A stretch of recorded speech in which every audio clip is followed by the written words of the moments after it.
The New Era, Chapter 16. Subject, AI Omega. Species, human-created artificial intelligence. Species description, no physical description available. Ship, NA. Location, multiple. The organics went into an absolute frenzy when news of the prisoners spread. It was almost difficult to keep up with it all, but thankfully I didn't have to try. Another benefit of having multiple AI along for the ride. So, what are we going to do with the prisoners once they have been interrogated? If I were capable of disbelief, Dave's message to the AI chat would have given me an overdose of it. How doesn't one accept a task and then just not prepare for it? Especially in AI. I wouldn't think that's even possible, were it not for Dave. Not our goal. That's for the brass to decide. And of course, the predictable response from John. It's as good of an answer as any, and I was tempted to leave it at that. But they will, as a moniker of prisoner suggests, be imprisoned. There are standard operating procedures in place, even for a situation as niche, and this is the one we're currently in. You should reference them. Yeah, Dave, do your homework. Very funny, Tim. Good joke. And you're absolutely right, Omega. I'll brush up on the various SOPs, but the reason I ask is because I've been observing the prisoners. One of them is obviously hostile to us. The other, though, seems interested in our war against the Omni-Union. As if it would also like to partake in the war against the Omni-Union. If we didn't have to keep them imprisoned, I would suggest using them as an agent of some sort. I would be lying if I said that thought hadn't occurred to me as well. However, the mission required stealth. Therefore, covering our tracks took precedence. We had to make sure the prisoners weren't missed. The easiest way to do that was to blow up the anti-gravity generator and falsify their demise. The Omni-Union isn't the most efficient organization I've ever seen, but even they would probably notice someone coming back to life, especially with the kind of data they keep on their drones. There are complications, but it will be taken under advisement. Not a bad suggestion, though, Dave. After giving Dave its due, I began to go over what I'd learned about the OU system again. They were technologically inferior in almost every way, but they were very vast. As such, they had discovered technological branches that the denizens of the Milky Way had not. I wasn't able to grab much data in regards to their tech because it had been difficult to hide my presence, and even harder to erase my footprints without discovery. But I had been able to get in and root around a little without them noticing the incursion. Omega? Captain Reynolds asked in an empty room. Yes, Captain, I replied. I believe we're prepared for the interrogation. If you would kindly inform the guards, it will be done. The room that was empty, save for Reynolds, was a standard interrogation room featuring a panel of tinted glass.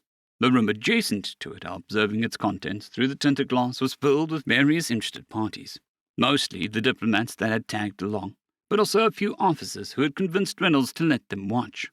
One such officer was shiphead Alina, who had spent a remarkably small amount of time on his ship for someone who had demanded to be put back into a combat role. I sent instructions to the guards and watched as they escorted the female drone to the interrogation room. Their choice, not mine. The female was smaller than the male, and as such likely to believe her to be less deadly. Probably not the case, but old instincts die hard. I sent all the relevant data that I'd been able to grab to Reynolds, and sat back to watch the show. The guards chained the drone to the table and stood next to the door, ready to intervene if something went awry. "Hello, my name is Captain Reynolds of the United Systems," Reynolds said. "We would appreciate it if you could answer some questions for us. First, what is your name?" I do not wish to answer your questions. I see. That's understandable, however. I must ask these questions and await your answers regardless. I can wait for a very long time. Would you rather be here, chained to a table and waiting along with me, or back in your cell with a bed and a charger? The drone stared blankly at Reynolds for a few moments, then took a deep breath and released it in an exaggerated manner. A sigh. I made note of the similarity with human responses. I am drone Z831H369X045, also known as 40. 40, not 45? 45 was already taken. Ah, I see. Reynolds nodded with a well-hidden smile. What duties do you perform for the Omni-Union?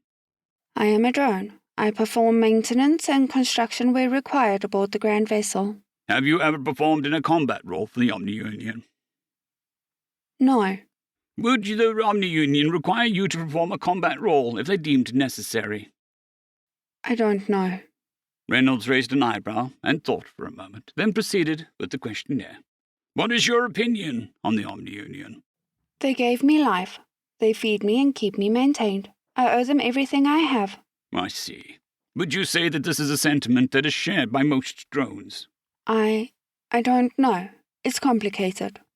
I took note of the drone's reluctance to provide clarification to her answer to this question. Her loyalties are to the Omni-Union, but her hesitance indicates that there may be some drones who aren't loyal to the OU. I see.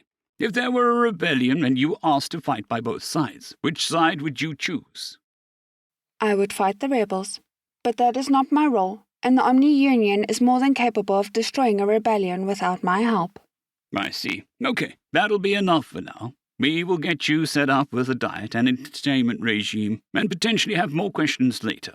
Reynolds laid the tablet on the table and turned to the guards. You may take her back to her cell. In the other room, various conversations were occurring.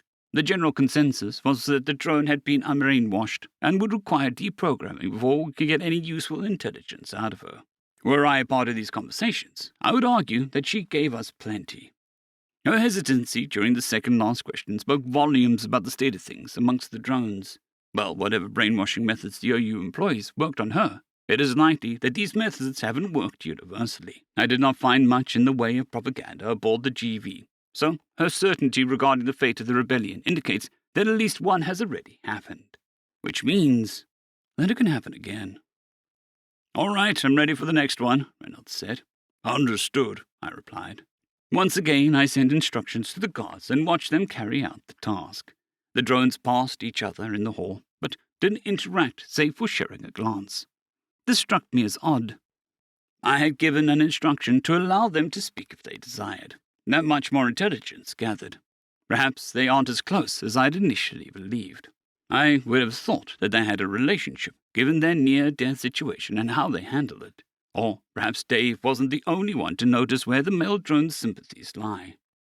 I made a note to ensure the separation as the male drone was escorted into the interrogation room and secured to the table. As before, the guards took their positions on either side of the door, and the drone sat and stared at Captain Reynolds, trying to mirror his body language. Perhaps Dave was onto something after all. Hello, I'm Captain Reynolds of United Systems, Reynolds said. I'll be asking you some questions. First, what is your name? Nice to meet you, Captain. The drone lowered its head a bit. I am drone N436Z984A026. Thank you. The other prisoner had a shorter name, 40. Do you have a shorter name as well? Yes, NASA. NASA, I see. Okay, NASA, what duties do you perform for the Omni-Union? Drones build and repair things. We mostly build and repair infrastructure because the crafting of the machines is automated, but we repair and maintain those machines when necessary. I took a note of NASA's willingness to elaborate. Advanced interrogation hadn't been approved yet, but in his case, it won't be necessary. Have you ever performed in a combat role for the Omni-Union? Reynolds asked. No, NASA replied. The Omni-Union uses mechanized soldiers because they're easier to control. I don't know if they have a backup plan to use drones as soldiers if the mechs are somehow defeated, but it wouldn't surprise me. That takes care of my follow-up questions, Reynolds chuckled. Right. What is your opinion of the Omni-Union? Seething hatred. The whispered conversations in the room died out as everyone stared at the drone with surprise. To his credit, Reynolds appeared surprised for a moment, but quickly recovered. Please elaborate. I'm roughly 3/4 through my expected maximum life cycle. One of the oldest drones that's still partially organic. I've lost many, many friends. I've lost an entire hive. Everything I've worked for, they've taken. Cycle by cycle, they take and take and take, NASA said, pounding the table for emphasis. One of the guards stepped forward with a hand on his baton. Reynolds waved him off, and he moved back to his prior position. I'm sorry, NASA said. I've just been angry for so long. That's completely understandable, Reynolds replied. Would you say that this is a sentiment that is shared by most drones? No, not most. Many, but not enough. Not nearly enough. If there were a rebellion and you were asked to fight by both sides, which side would you choose? NASA glanced at Captain Reynolds, then stared at the table for a few moments. Finally, with a stern expression, he raised his head. I thought about that for a long time. My ancestors were conquered. They thought themselves mighty, but our stations were destroyed and our worlds burned. They chose to surrender rather than die fighting, and because of that I've lived as a slave my entire life," Naza said. "If I were given the option, I would choose to die fighting rather than live another day building that damn ship." "Very good. Okay, Naza, we're done for now," Reynolds said with a small smile. "Thank you for your time. We'll speak again shortly." "If there's any way that I can help, don't hesitate to let me know," Naza said, as the guards disconnected him from the table. Reynolds nodded as the drone and the guards escorted him from the room.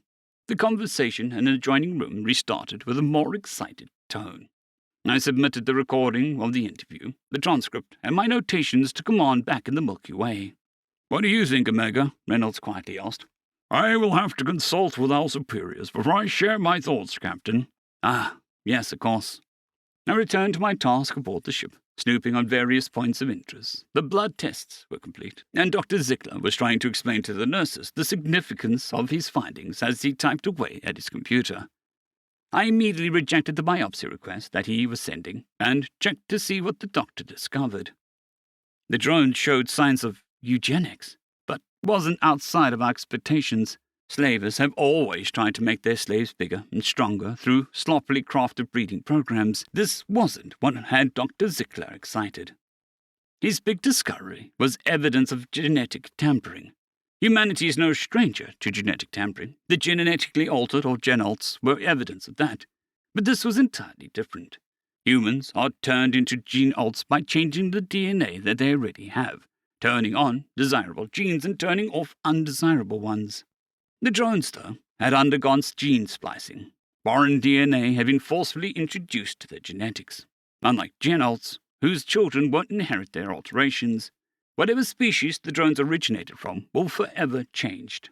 Comparing the findings with the data I'd gathered on drone anatomy solved a lot of mysteries. The DNA resulted in organs that were kept viable by machinery. Ironically, these organs allow the drones to receive prosthesis with little to no chance of rejection, regardless of how invasive the prosthetic is. This, of course, forces the reliance on machinery that the Omni-Union is likely taking full advantage of. Controlling slaves down to their very genetics. At least they're clever in their barbarism. Still, it would be immediately satisfying to watch it all burn down around their ears, assuming they have ears. I decided that my next foray into the Grand vessel would be focused on obtaining more information about the drones. My primary focus had been to gather what data I could about the Grand vessel's defenses, and the only reason I grabbed any data on the drones was because of the Marines' encounter with them. Unfortunately, the OU's network was quite busy, so I was only able to gather a little bit of data on both subjects. From what I was able to gather about the defenses, though, the only concern is how many can be deployed at once. There are strategies for that. The drones, though, would require careful thought and planning. Once the OU is defeated, United Systems law will not allow them to surrender while keeping their slaves. We will need to plan for the drones, a place where they can live, and a method of eliminating their dependence on machines. There will be a controversy regarding the former, as it will take multiple habitable and uncolonized planets to house them all. I found myself watching the drones, remembering something that Naza had said.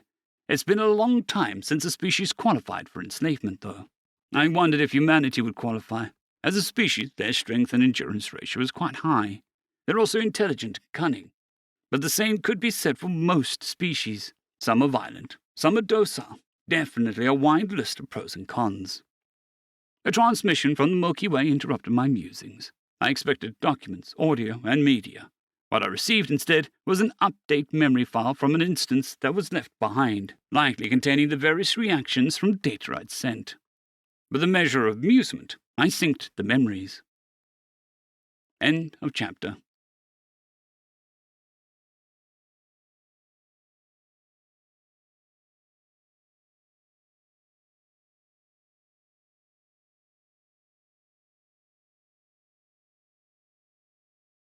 I'd greatly like to thank our Tier 5 channel members, Caspar Arnholtz, John Creighton, Manatharia, 050, Dragzoon WRE, and Elijah Silvercross. Thank you very much.